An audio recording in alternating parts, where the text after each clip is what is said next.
As we start this hour, a lot to cover. We're getting some email coming in concerning, Valentine's Day. That's, next weekend. This is where I run into nothing compared to the year you're having, Bubba, where there's a big marker every time you turn around in your family. Boy, I tell you, good grief! The old year 14 is going to be. I can't believe in the same year you've got one turning 16, you're turning 50. You're going to be married 25 years, and the show is 20 years old. All Good the same year. Gracious. I know. That's unbelievable. Think all the birthday cake. Oh man! But so that's a lot of stuff. That way to go silver lining. I tell you, but, first thing you thought of. So I'm running into this mode of February, where I have a birthday for a kid, an anniversary for Sherry and I, and then Valentine's Day, all right here in about 5 days. That's going to be that's going to be a while. And you know what's so sad? You know what normally gets overlooked is our anniversary. Yeah, because it all kind of just gets. I mean, the big years, we do something special, but I mean, that things are running a little bit when all of a sudden I go to my wife yesterday and I go, "Do you want to talk about our anniversary, or is that just going to be something else on your list of things we need to do?" So I've tried to handle Valentine's Day as quickly and as efficiently as I could. But like I say, there's other things out there. Rick, I did get this email. I know you got it too from a young lady. I won't use her name because I don't want to give away that she's plotting for Valentine's. Right. She said, "I would love if you would do a segment on what men want for Valentine's Day, especially husbands, kind of like your segment for Christmas presents for husbands." So she's looking for ideas for Valentine's. All right, for dudes, well, first of all, it's a completely different presentation for just a dude than you said married dudes. Right. Both of them want the same thing, but the married dude's the only one that should get it. You know what I mean? That's about a 30-second. Thank you for candy coating that, Rick. That's about a 30-second answer. I mean, we're not real complicated on Valentine's Day. Really on any of them, but I mean, a guy really doesn't want anything for Valentine's other than, some nice time with his wife, or if it's a girlfriend, maybe a nice date. But I don't. There's no items that you really want. I mean, know the ladies. What I want, a heart shape with a box of chocolates. I mean, what is that? Well, look, flowers. I would put it this way: there's a lot of things you can buy out there, and some of the best gifts are free, and that is just time and quality time and time. I think most of the men would just say, "Look, I want the woman of my dreams attention. Yes, I just want us to spend some time and cut out all the noise and all the background focus. Just spend some time together. And if you're married to me, just make sure that that's not something everybody's wondering about.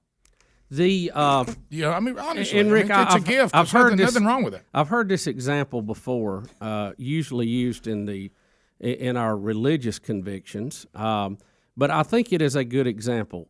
If you were charged with being a husband, would there be enough evidence to convict you? Right. Yeah. I look at it that way. Yeah. In a reasonable court with reasonable jurors. And what does that mean? First of all, you got to know what that even means. Right. And I can't tell you how many times I've talked to men over the years who they've developed a definition of what it really means to be a husband, and they're incorrect. That's why the biblical definition is probably a better way to go. And I know that we don't live in a perfect world, fallen that it is, and I think we've made this point before that if you. I think, we have a lot of blessings that we get, and sometimes those blessings get in the way of what we're actually supposed to be doing. And then at that point, it's a hindrance. And I include children and family in that. The center of every marriage should be a man and woman who love each other, who are married for life, till death do them part. And everything else should orbit around them like a solar system.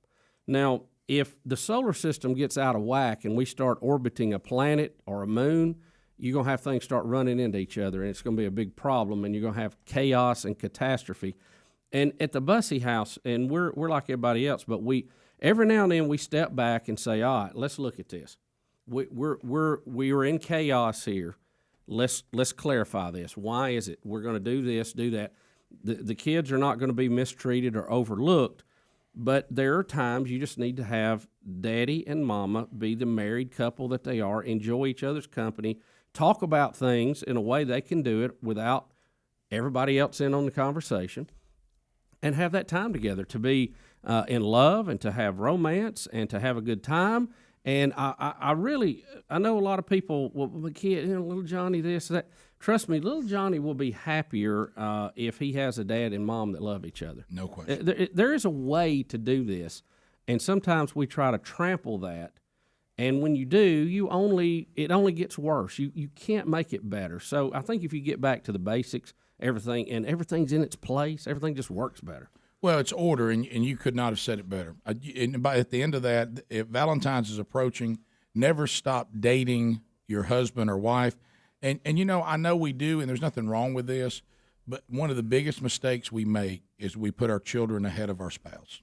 And I know that's difficult. To do. I've been as guilty of it as anybody. Me too. But what I'm saying is you think you're doing them a favor when you could not be doing a bigger disservice to them. Because there's nothing that makes a child sleep better at night, or even when they become adults and they're at college or on their own, than knowing that mom and dad in their minds. But let's not forget, too, nothing wrong with this, and I've been guilty of it, too, and there's times to do it. Sometimes I've seen couples that stop calling each other by their name, or they stop calling each other husband and wife, and they, like their children, call each other mom and dad. You're your children's mom and dad, okay? But if all you do is call each other that all the time, you think that's your only role, and you forget about being husband and wife. And there's no better parents than people who are husbands and wife first, parents second, and then everything else revolves after that. And it's just like that. And you can make decisions very easy when you realize that God is first. On earth, your spouse is the number one earthly priority. Nothing. Work doesn't outrank them. School doesn't outrank them. Children don't outrank them. Sports. Your friends don't outrank them. Hunting and fishing doesn't outrank them. Golf doesn't outrank them. Tennis doesn't outrank them. Football doesn't outrank them. They are the number one earthly priority. And if you always know that, then when a decision comes up and you realize you know what decision to make. And I know that, why do people divorce late in life so much now? Because they've spent their lives putting their attention into everything but each other. And then when all that's gone, somebody's retired, the children have left, whatever the case may be, they look at each other and go, I don't even know who you are. I called you mommy. I called you daddy. I didn't call you husband. I didn't call you wife. I didn't call you your name. I didn't devote intimate time with you. And now I don't know who you are. Never stop dating. And Valentine's Day is a great time to do that. I know that was kind of a lighthearted question, but I guess we just both felt led to do that. It's one day a year, and you think, well, one day a year. But no, look at it this way. It's a time to go check the circuit breakers. Yeah. Let's correct the problem before we've got a house fire. Well, and ladies, trust me, your husbands are under attack every day. I don't care if you've been married 6 months or 60 years; they're under attack every day. You need to be sure that you're attending to them and that they are your husband every day. And remember these words from the Bible, and it's two different words. The Bible says, "Husbands, love your wife as Christ loved the church." And he gave his life for it. A lot of men lead, and they're trying to lead without ever learning how to serve. If you don't know how to serve your wife, you will never know how to lead her. And I'm not talking about her whims. I'm talking about her needs. I'm not talking about whims. I'm talking about needs. And then it says, wives, what? Respect your husband. It doesn't say love. And it's two different words on purpose, because every man I've ever talked to that says he doesn't think his wife loves him, it doesn't take very long for me to realize what he really means is my wife doesn't respect me. Men interpret love through respect. If they're not respected, they do not feel loved. And that's why that's two different words, because men and women are equal, but they are not same. And so if you'll start that circle, I'm serving my wife as Christ served the church, being her ultimate spiritual leader, leading her. And then the wife in return says, you know what, I can respect a man who puts himself last and my needs and the needs of others first. So now she's respecting, and then he's serving, and that circle starts, and what you've got is a biblically sound marriage. Not that it doesn't have problems, but when the problems show up, I use the analogy of like when you ride the Six Flags or Disney World, that little car that has the metal rail down the middle, and you're driving it, and if you get off the road, bam, it hits you and puts you back in the middle of the road. Mm-hmm. That's the gospel. And anything that has two heads is a monster, including a home. Mm-hmm. There has to be a person who is ultimately the leader, which is a service type leader. But if we can't make a decision, somebody's got to make a decision. And then you can't have two kings in that home. You can't. There's got to be one king, and that's Jesus, and both of you serving him. And if you'll both go toward Jesus, you'll meet right there. I mean, that's the biggest advice. And I know we say things like, well, you know what, we need to make sure it's not just Valentine's. That's true, but see, these markers, though, do give us a chance. Yeah, that's what they are, a marker. Yeah. It's a marker to say, hey, how about we're going to go on a date right now? Should we date other than Valentine's? Absolutely. But it's a nice reminder. Mm-hmm. The Rick and Bubba Show, 866-WE-BE-BIG is the number. As a matter of fact, you'll check upcoming events. Got some events coming up this year involving a marriage. What's the date on that, Hams? Because I need to get an update on this video. I'm sorry, I forgot. Okay. Date night with Rick Burgess featuring Michael and Linda Adler, March the 7th. That's right. That's it, yeah. And so that'll be, and Michael and Linda Adler do a lot of that, and they do a great job. And I'll be speaking with them and doing that on March 7th there, just outside of Birmingham, Alabama. Is it Trustful First Baptist Trustful? It is. Yeah, First Baptist Trustful, Alabama, March 7th, and they're booking couples for that now. So check that out. And you know, Bubba, you were talking about some of the real life things, and you were going to mention some of the things what that looks like. Well, I mean, I love, and Betty loves the little quick weekend getaway. Oh, yeah. I mean, there's a lot of very nice places that you can do that no matter where you live.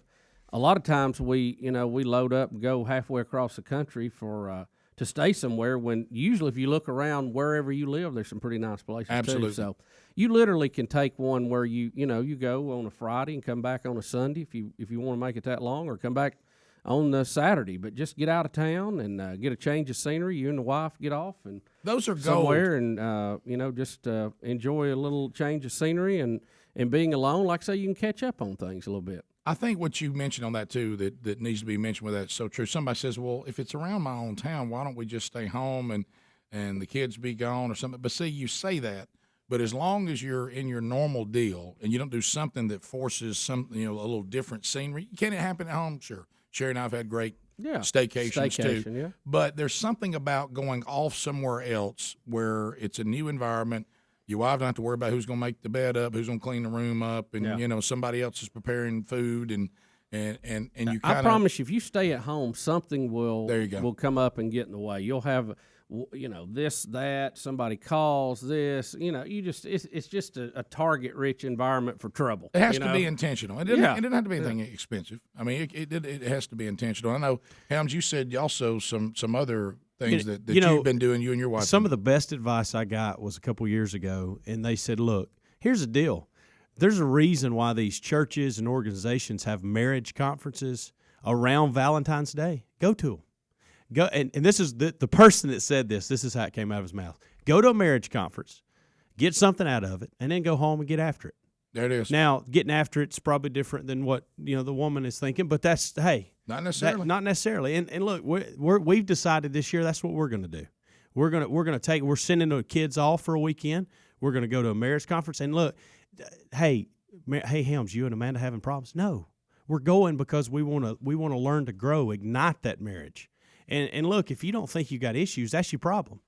Well, you know what you'll find, too, it's just like that's your issue. I had an issue coming up at the house on something that's going on that doesn't involve that. It involves a mission trip opportunity, and I started thinking, is this what I need to do? Is this something, whatever? And then all of a sudden it dawned on me, okay, if I go on this mission trip, will I ever come back and say, I regret, I wish I hadn't done that? No. And the same thing with a marriage conference or a getaway. You're not ever going to come back going, well, I wish I hadn't done that. Amanda and I did date night with you guys the first time you did it, and it was phenomenal. We got away, no kids. Right. And, we are going to be at home this time. We're going to come home because this is actually at our church. But many churches have different options as far as this goes this time of year. Well, it has to be intentional. And again, it's just like anything else. If you neglect anything, it becomes unhealthy and dries up. Yeah. And that would include marriage. And if you men want to be a hero, be the one to sign up and just tell her, hey, we're going to this. You talking about turning her world upside down. Absolutely. Because too many times. Don't let her sign up. You go ahead and do it and tell her that's what we're doing. Yeah, it's you're right, because you talk about that leadership that we just talked about. If we were honest, most of the things that involve keeping the marriage healthy, too many times it's the wife who tells the husband, this is what we need to do, and he reluctantly goes along. Yeah. It makes a big difference when the husband comes and says, you know what, I think I've got a plan for us to do something that's going to strengthen our marriage. And I will say well, you're tired. I know you work hard. You come home. It's getting to get the bills paid is harder than ever, but Let me tell you, you're investing in something that will come back to you if you do this, and you make your wife your partner in this. I mean, so I think too many times the men, we like to be the provider, or you should, and but we get so far removed from our family trying to provide for our family, we're disconnecting a little bit. Well, I told a man one time, because I had learned this lesson myself, about a business opportunity that I was taking a pass on because I had a date with my wife. And he said, well, there's nothing better you could do for your wife than to get this business deal done to be able to bring more money home. And I said, incorrect. I said, let me tell you this. I said, if you went home to your wife today and say, I'm going to bring in a little less, but you're going to have a little less of the money I'm bringing in, but you can have more of me, she'd pick you. Yeah. And I said, and too many times men think, well, there's no ultimate way to be more. Now, you do need to be a good provider. I'm not talking about that. If you're not a good provider, that's not being a good husband. But what I'm saying is this: if you think that if you think I'm out doing more when everything is handled, but I got to do more and they're getting less of you, you've made the wrong decision. Yeah. And you know what? That's not what they want. You're not meeting their needs. No. They take more of you and less of that.